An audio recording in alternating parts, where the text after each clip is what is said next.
yung tulak mo. Masyadong malakas. Oh.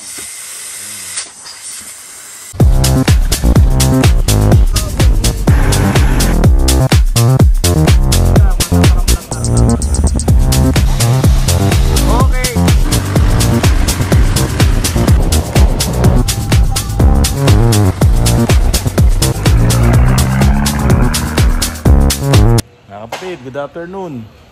Nandito ulit tayo sa Autorans. Kasama ko si Junjun.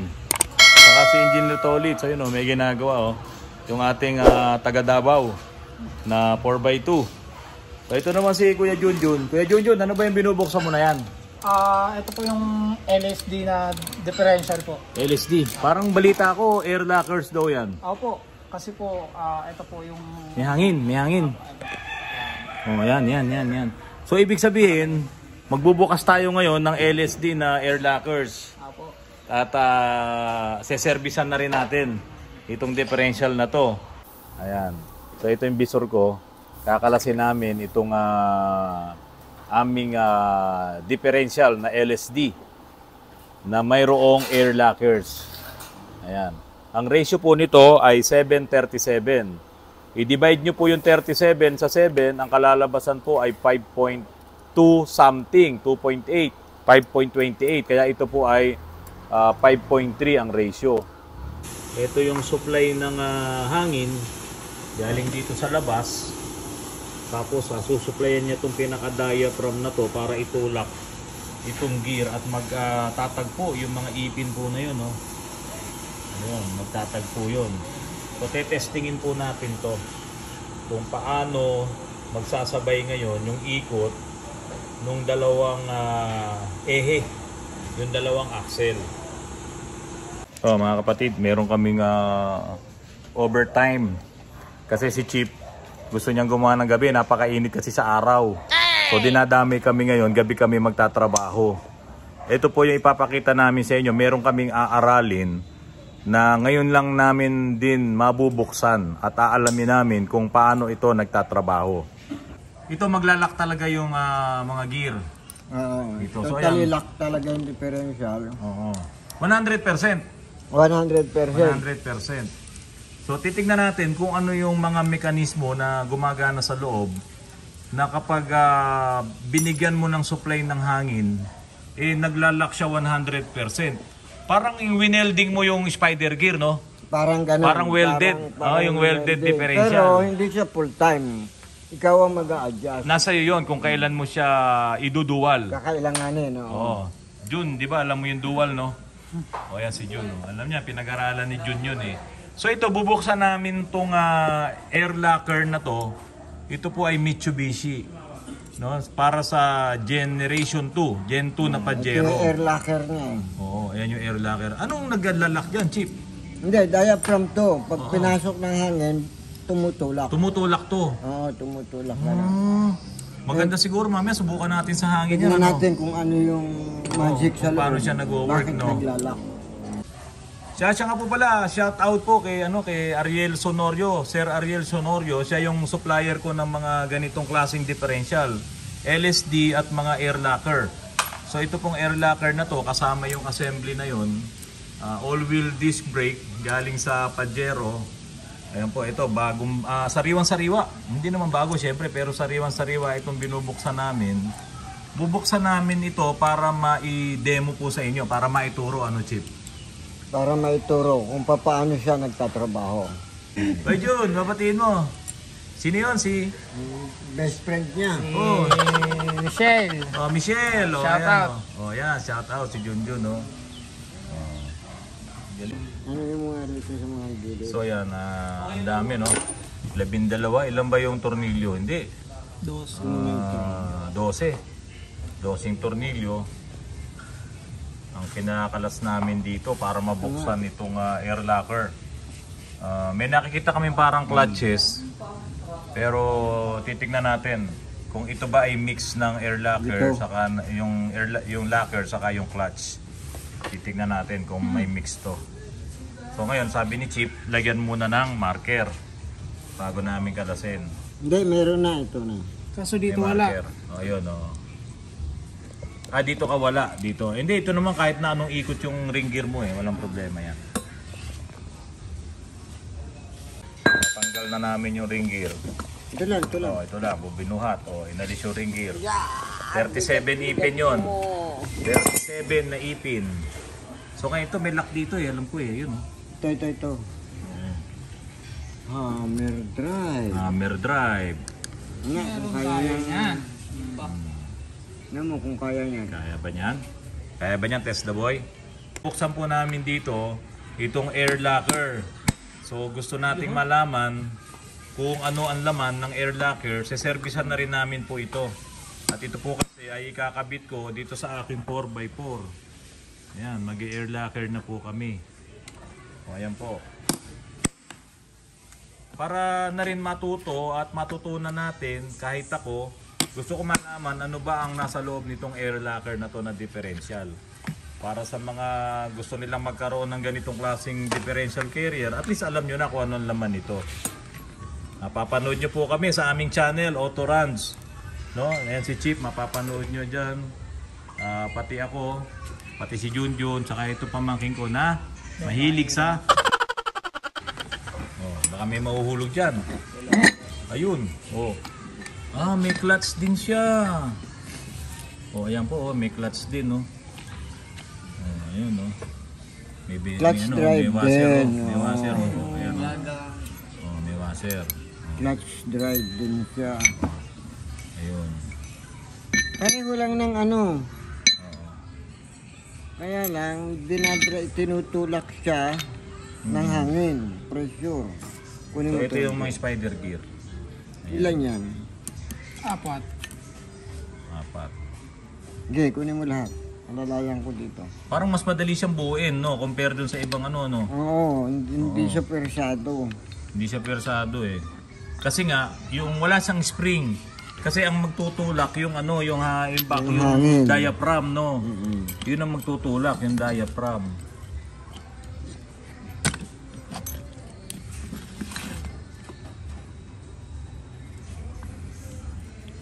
So ang lumalabas dito, Chip, LSD pa rin siya. LSD rin siya. LSD rin siya. Yun nga lang, ang magtutulak sa kanya, diaphragm, hindi spring. Meron siyang control.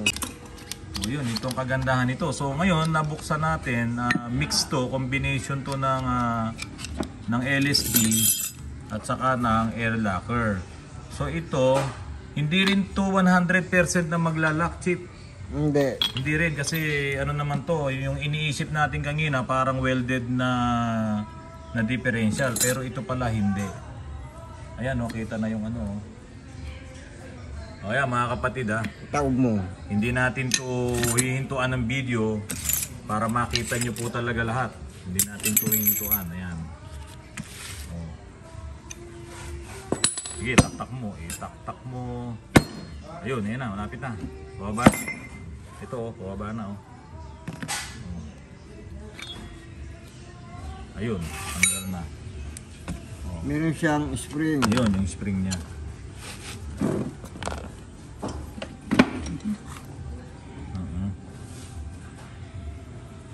Yun yung aasawa dito sa itinutulak ng diaphragm.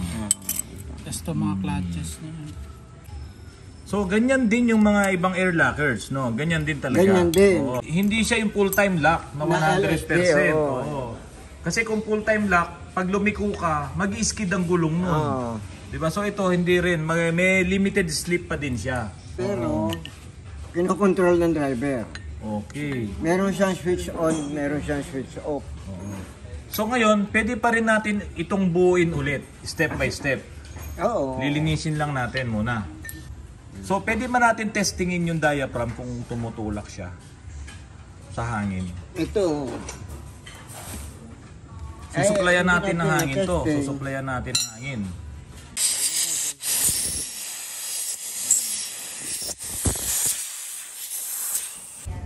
Pwede na yan. Okay. Hindi mga kapatid, bubuuin naman namin ngayon itong LSD na air lockers. Mixed combination to ng air saka ng LSD. So air locker din siya.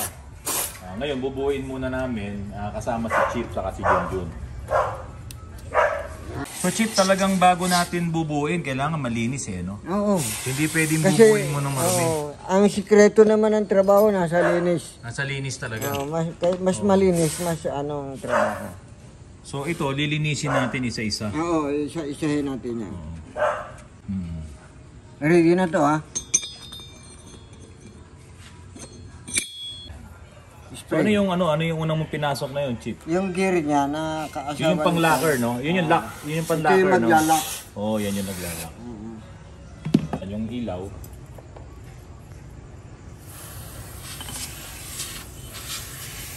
Okay. Sige, linis muna. Ayun. Tapos yung washer. Ito.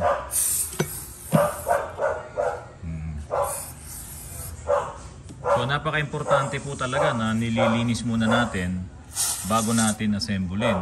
Para at least talagang pagka ito ay ginamit natin, hindi kagad iitim yung gagamitin nating LSD oil.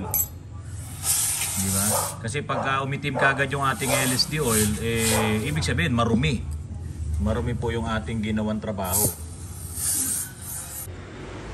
Ay, hindi naman siya nawawala pala talaga. No? Kasi pag ikot naman yan, ano na yan tatapat din siya. Pero mas maganda, itapat mo na siya ngayon.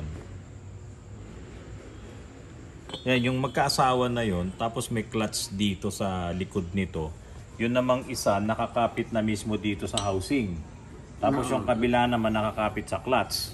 Tapos yung clutch naman na yun na yung nakakapit naman, nakadikit siya doon sa spider gear. Spider gear. Doon sa dito, ito sa spider gear na may spline na magpapaikot doon sa axle. Kuya Jun.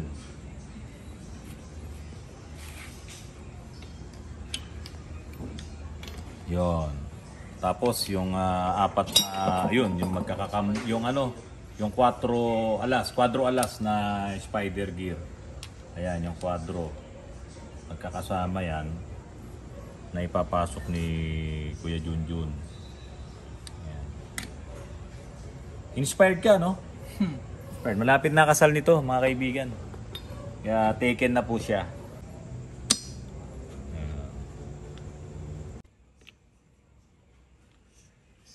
So ayan mga kapatid, nakapasok na yung apat na spider gear, saka yung main spider gear doon sa axle. Ito naman yung kabilang side nung axle spider gear. Parang baliktad, Kuya Jun. Ayan. Okay. Tapos ikakabit yung carrier. Ayan yung housing niya.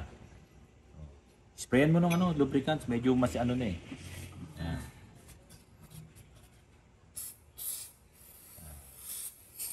Okay.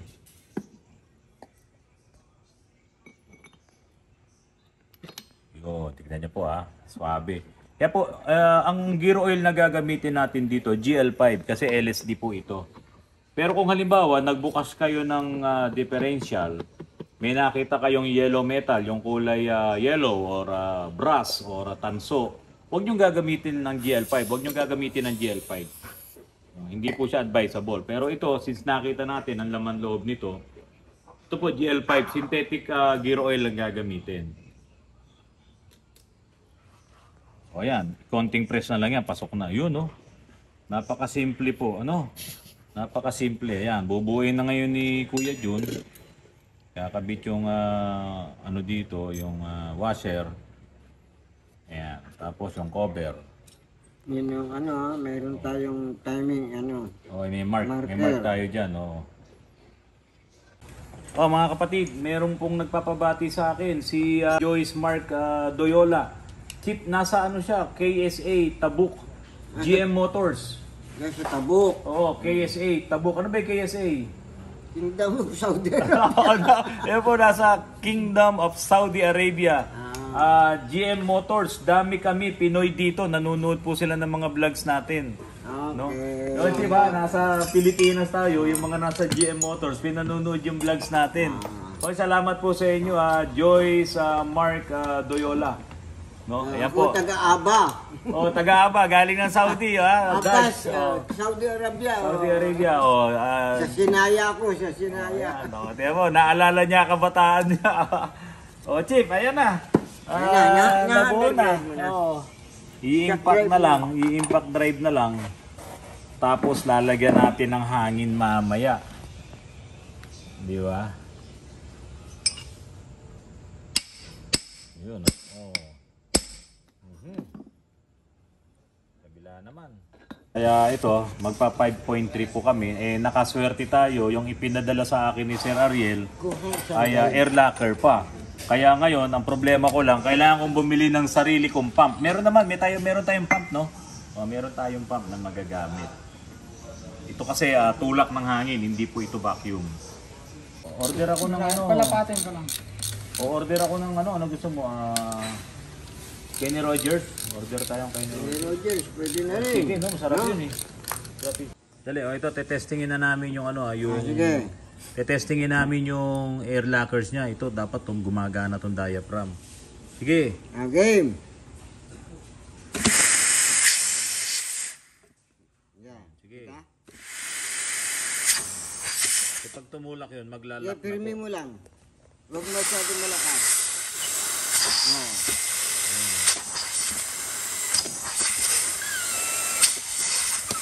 Yun yung tulak mo. Oh, galing. Dito tumutulak. Galing. Okay na. Okay na? Hindi. Inaawat ko na ako. Ayoko pa magpaawat eh. Malalim na ang gabi. Malalim ng gabi. Tama na. Ayun, so, Magagalit. yan po, bukas papalitan na lang namin to ng bearing. Isang bearing na lang. Isang bearing na lang doon. Ito na So, tayo ulit.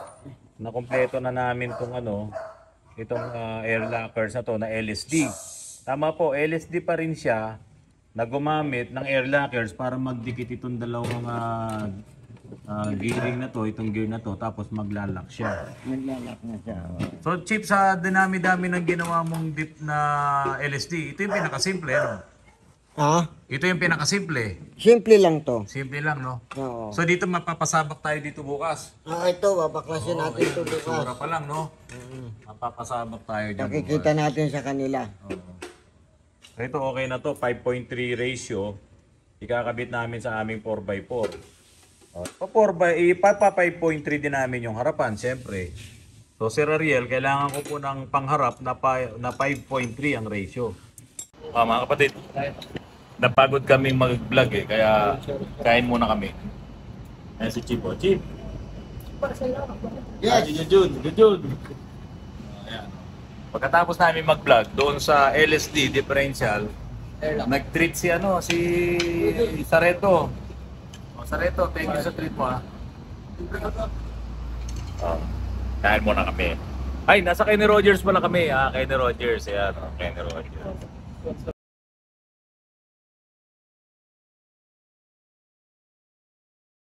Chip, sa dinami-dami ng ginawa mong dip na LSD, ito yung pinakasimple, no?